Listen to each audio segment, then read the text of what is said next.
Hey everyone, I just wanted to make a little video, uh, and I'm going to be reading in Mark 8:22 through 26 probably. And I love the book of Mark. The people at Meridianville know I love Mark. It's just chock full of things. I just would like to read that book, but it's Mark 8, starting at the 22nd verse, said, "And he cometh to Bethsaida, the he here is Jesus. And they bring a blind man unto him and besought him to touch him." He healed a lot of blind people, blind men. "And he took the blind man by the hand and led him out of town. And when he had spit on his eyes and put his hands upon him, he asked if he saw aught. And he looked up and said, I see men as trees walking. After that, he put his hands again upon his eyes and made him look up. And when he was restored and saw every man clearly. And he sent him away to his house, saying, Neither go into the town, nor tell it to any in the town." The first touch, he spit in his eyes, on his eyes. We would certainly have a problem with that today, but Jesus, he healed a lot of different methods. The first touch came and he saw men as trees walking. That's not how we want for it to wind up. So he touched him a second time. The first touch, an older minister told me, is when the Word of God comes. That's the first touch. It causes you to see better.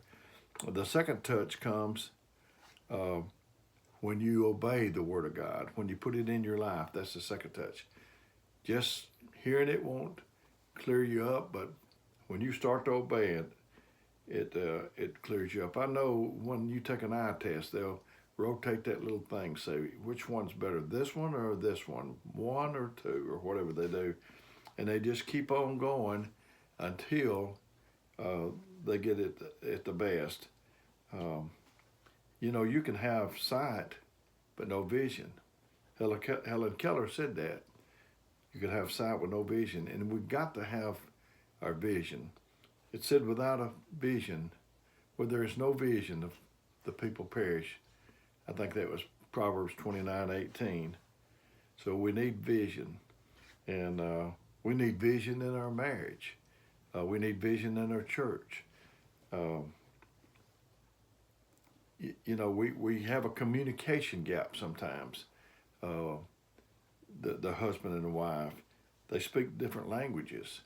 To me, the wife speaks love and the man speaks respect. And when it's talking about husbands and wife in Ephesians in the 5th chapter, it says, for the man to love his wife as Christ loved the church. And the man, it says, the woman said, see thou reverence her husband. She wants respect. She wants love. He wants respect. I know a couple, one of them can speak Spanish and English. The other one only speaks English. If they both speak in English to each other, they make it pretty good. But the man is very limited in what Spanish he understands. So we have to be speaking the same language. When a man gives his wife roses and he gets no reaction, then she's telling him not to do that anymore. So if you want roses and your husband gives you roses, and that's not exactly what you wanted, but it beats not getting anything, you need to make kind of a big deal over getting those roses. It's the same with God. When he sends you the word, if you have no reaction to it, then God doesn't have any incentive to send you the word again. When the word comes, you need to tell God, feed me, Lord. I remember my children, they used the word hungry. I don't know where they got that word, because we always said hungry, but they would say, I'm hungry. And you better believe when they said they were hungry, my wife would get them something to eat. But you need to tell God I'm hungry. Don't go around acting full. Don't go around acting like you don't need any word. Then that's what you're going to get.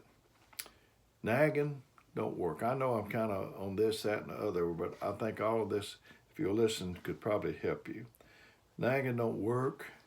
You might can out-talk your mate, but nagging will not change them. We need to pray for clarity.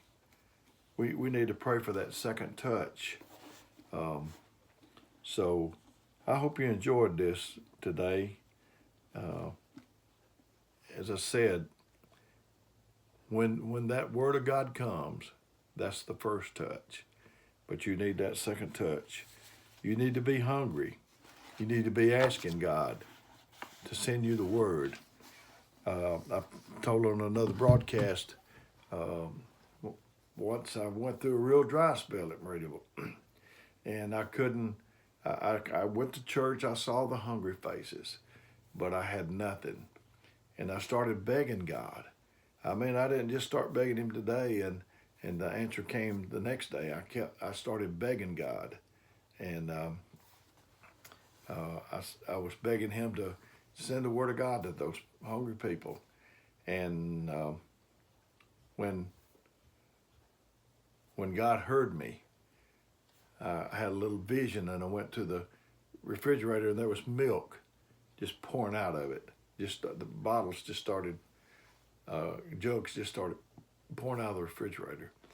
When you get hungry, when you tell God that you're hungry, when you ask God to feed you, he will send you something. It's sort of supply and demand. If there's no demand, there's very little supply. So just tell God, water me, feed me, Lord, and I'm sure that he'll send you the word of God. May God bless you. I hope that he sends you what you need. May God bless you.